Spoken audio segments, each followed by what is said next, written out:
Welcome to the Explainer. So, you're looking to keep your home or office internet running flawlessly during blackouts, right? Well, you are in the exact right place. Today, we are completely leaving the guesswork behind.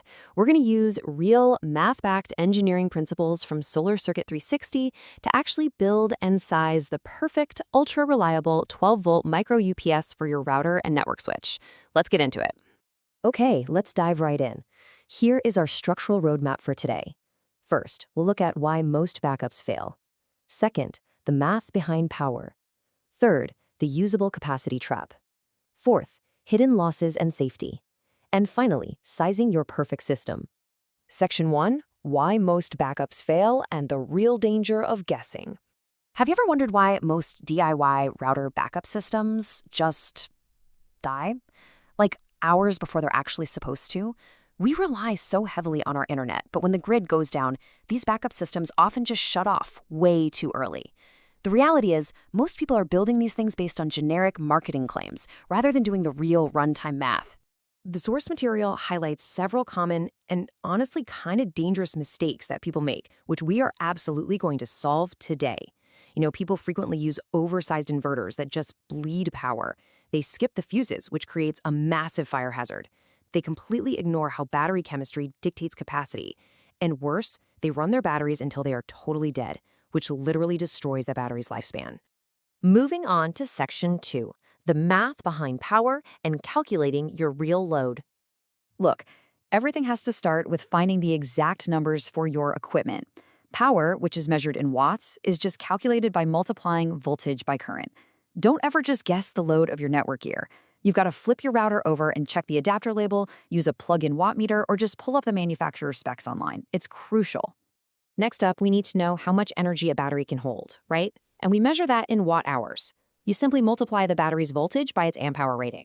So if you go out and pick up a standard 12-volt, 20-amp-hour battery, you multiply 12 by 20, and that gives you 240 watt-hours of stored energy.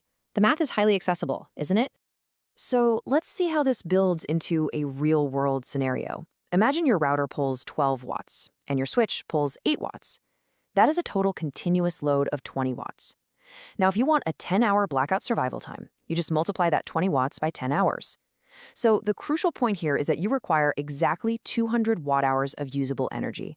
Do me a favor and keep that 200 number locked in your head.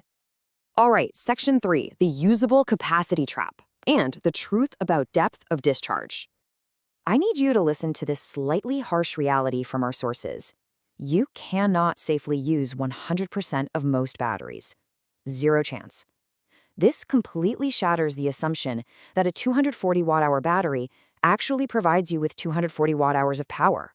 The nameplate capacity? It's simply not what you actually get to use. Here's why. With standard AGM or lead-acid batteries, you only get to use about 50% of the energy inside.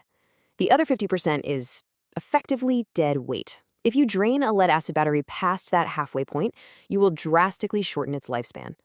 Suddenly, that 240 watt-hour battery we just calculated, it only gives you 120 watt-hours. It falls completely short of our 200 watt-hour goal. But consider the alternative here. Lithium iron phosphate, or LiFePO4.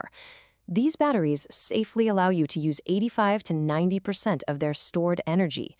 With an 85% usable capacity, that exact same 12-volt, 20-amp-hour battery suddenly yields 204 watt-hours of usable energy. Aha! With just a simple change in battery chemistry, we almost perfectly hit our 10-hour, 200-watt-hour target using the exact same physical size of battery. Which brings us to Section 4, hidden losses and safety. Let's talk inefficiency and electrical hazards. Okay, this is a massive mistake people make. They hook their battery up to a standard AC inverter, and then they plug their router's power brick into that. Think about this for a second. Your battery is DC power. The inverter turns it into AC power, then your router's power brick turns it right back into DC power. This double conversion wastes incredible amounts of energy. It's honestly like running your home's AC with all the windows wide open. Even worse, a large inverter can consume 15 to 30 watts just sitting there idling. If your router only uses 20 watts, your inverter is wasting more power than your equipment actually uses. The fix here? Use a highly efficient DC to DC converter. Just keep the power DC the entire way. 12 volts sounds pretty small, doesn't it? Sounds completely harmless. But please hear me out on this. Even a small 12-volt battery can deliver extremely high, wire-melting short-circuit currents. I mean it, a dead short across a 12-volt battery can instantly start a fire. And because of that very real risk, you absolutely must follow this safety checklist from our source material. First, always place a fuse as close to the battery's positive terminal as possible. Second, use the proper wire gauge. Thin wires cause voltage drops and create a ton of heat. Third, verify your polarity. Reversing positive and negative will instantly fry your equipment. And finally, use a chemistry-compatible charger. Hooking up a standard lead-acid charger to a lithium battery without checking compatibility can absolutely destroy your lithium pack. Don't do it. All right, final stretch. Section 5, sizing your perfect system using the professional workflow. So let's replace all that guesswork. Here are the 5 professional steps to follow. Step 1, measure the actual load of your devices in watts. Step 2, convert that to watt hours based on how long you want the system to run. Step 3, calculate the usable battery energy, and you gotta remember those depth of discharge limits. Step 4, estimate the runtime based on DC efficiency. And step 5, always add a safety margin. And honestly, this brilliantly illustrates why this entire process is so vital. If we go back to our requirement of 200 watt-hours of usable load, look at the difference in what you'd actually have to go out and buy. Because of that 50% limit, an AGM system requires you to purchase roughly a 33 amp-hour battery. But with LiFePO4 chemistry, you only need roughly a 20 amp-hour battery to do the exact same job.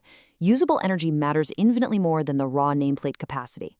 But hang on, why did we have step 5, adding a safety margin? Well, it comes down to the rule of 3 for battery aging.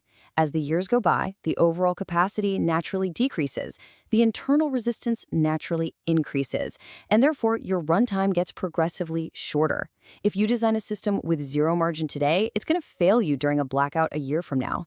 Sizing with just a little extra headroom guarantees a system that actually lasts for years. So, as we wrap up this explainer, I really want to leave you with this to think about. What exact wattage are you trying to keep online in your own home? And what battery chemistry are you going to choose to make sure you survive the next blackout?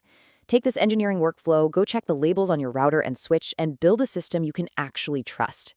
Thanks so much for learning with us, and we will catch you in the next one.